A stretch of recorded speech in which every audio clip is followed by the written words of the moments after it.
За та бүхэндээ энэ орой мэндийг хүргэе. За Монгол Улсын ерөнхий сайдад 34 дахь ерөнхий сайдад нэр дэвшиж байгаа Гомбожавын Зандан шатар даргаыг бол хуугны хувьд дэмжиж байгаа. Анх Зандан шатар даргатаа 2014 онд санаж байна. Стэнфорд их сургуульд зочин судлаач байхад нь очиж танилцж байсан. За дэж өндөр боловсрал мэдлэг туршлагатай хувьд бол ярих юм байхгүй дэмжиж байгаа. Тэгэхээр танд би нэг хоёр цогц асуулт байгаа энэ завшааныг ашиглаад асуумаар байна л та. За нэгдүгээрт оюу толгойтой холбоотой. Ер нь Монгол Улсын эдийн засгийг том зургаар нь сүүлийн 20 жилийн одоо туршид аваад үтсэн ч гэсэн хамгийн ач холбогдолтой нь бол оюу толгой төсөл явсаар ирсэн. Гадаадын шууд хөрөнгө оруулалтыг хэмжээг нь аваад үтсэн ч гэсэн. Тэгэхээр бид нэр 2009 онд оюу толгой төр хөрөнгө оруулалтын гэрээ байгуулснаас хойш даруй 16 жил буюу хагас нь өнгөрсөн байна.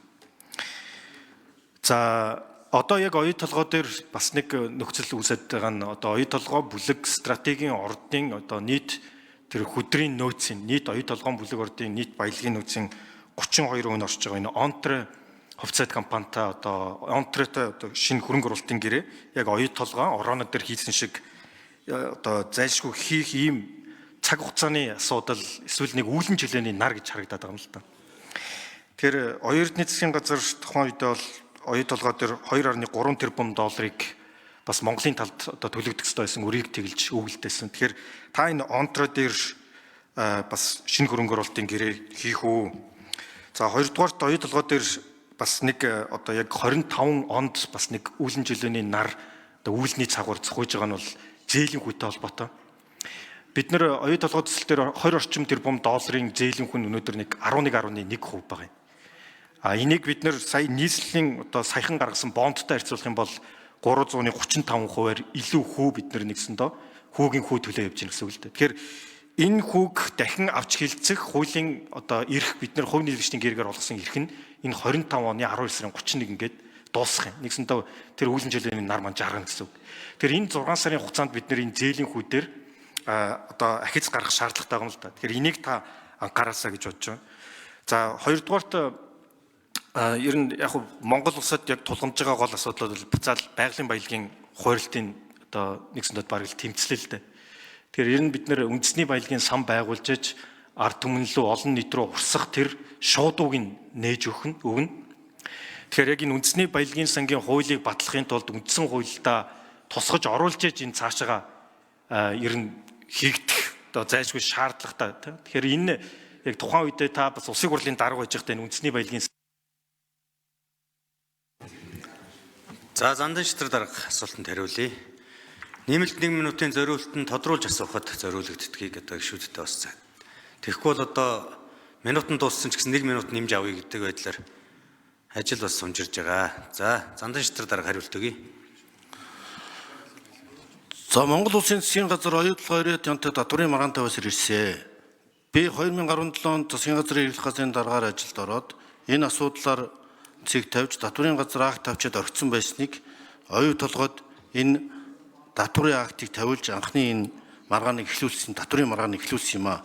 Зүгээр сууж байхаар зүлэгт суу гэж тэр татврын актыг тавьсны үрдэн Дубайн гэрээгээр хориотой тавьж болохгүйгээд бүр тас хоригдсон байсныг татврын тэр актыг тавиулсан. Татврын актыг тавьсны үрдэн тодорхой татвар төлөгдсөн.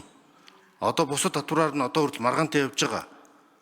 Энэ асуудлаар Риотантагийн төлөй гэсэн татвар нь үндэ гин буруугийн болцолтой ойлголцох агуулгатай тохиролцоо байсан гэж үздэг. Тийм учраас татврын маргаанаар ажлын хэсэг байгуулж би ажиллаж байсан хэрэглэх газрын даргад. Ийм ч учраас дараа нь улсын хурлд ирээд 102 дугаар тогтоолыг батлуулж Дубайн гэрээг хүчингүй болгох, энэ татврын маргааныг үргэлжлүүлэх оюу толгойтой цоошин нөхцөл шаардах гэсэн энэ тогтоолыг баталж энэний үр дүн Дубайн гэрээг хүчингүй болгох энэ оюу толгойтой гэрээ хэлсэн шинээр явагдсныг та сайн мэдж байгаа. Ийм учраас ер нь энэ асуудлыг Британий шүүхэд өгөөд арбитраар явна гэсэн олон асуудлууд байдаг. Онтрогийн хувьд бол би одоо бид дааж өнөөдөр мэдээлэл хийх боломжгүй байна. Нэг судалж иж хэрэггүй гадаад дотоод харж байгаа үед ингэж цээжний бангаар ярих нь зохимжгүй. Зүгээр хувийн байр суурь бол тусдаа гэрээ хийх зүйтэй гэж боддог. Ер нь энийг бас гадаад дотоодгүй ажиглаж байгаа гадаад хөрөнгө оруулалттай холбоотой асуудал учраас засгийн газар, сангийн яам, холбогдох яамтай нухацтай ярьж иж мөн улсын хурлаас оролцсон ажлын хэсэгт хэлэлцээд тодорхой шийдэл гаргаж иж ярих нь зүйтэй. Бүх өдрөө өнөөдөр дэлгээд ирээд авах боломж алга.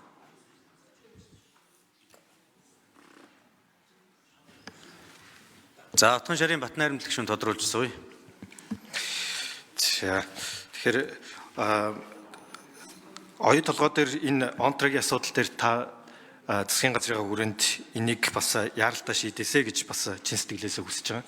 Энэ бас яг нөгөө талаасаа бас бидний хувьд гарч ирж байгаа бас том боломж болов уу гэж харж байгаа. Тэгээ хоёрдугаарт нь бас танаас түрүүн асуух гэсэн нөгөө үндэсний баялагын сангийн тухайн хууль, үндэсний баялагын санг бид нэр 6-гийн 2 дээр үндсэн хуулиндаа оруулж ирсэн, оруулсан. Тэгэхээр энэ хуулиа бид нар бас мөнгөжүүлж, амьлуулж ээж бас баялагын илүү одоо шудраг хуваарлтыг бид нар цаашдаа хийн. Тэгэхээр энэ дээр бас таны бас байр суурийг бас сонсъё. За Зандан Шитрэр дарга. Нэмж хариулт өгье.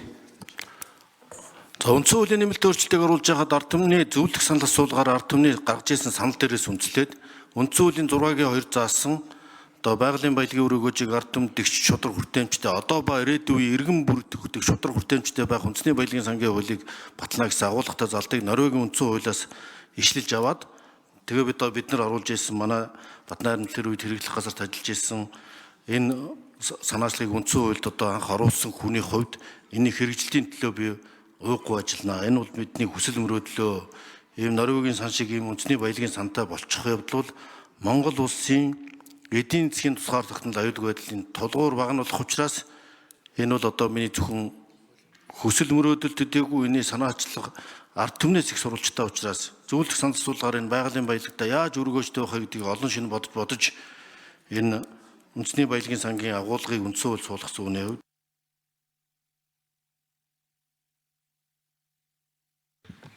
За Бүрвийн Батчим гишүүн асуулт.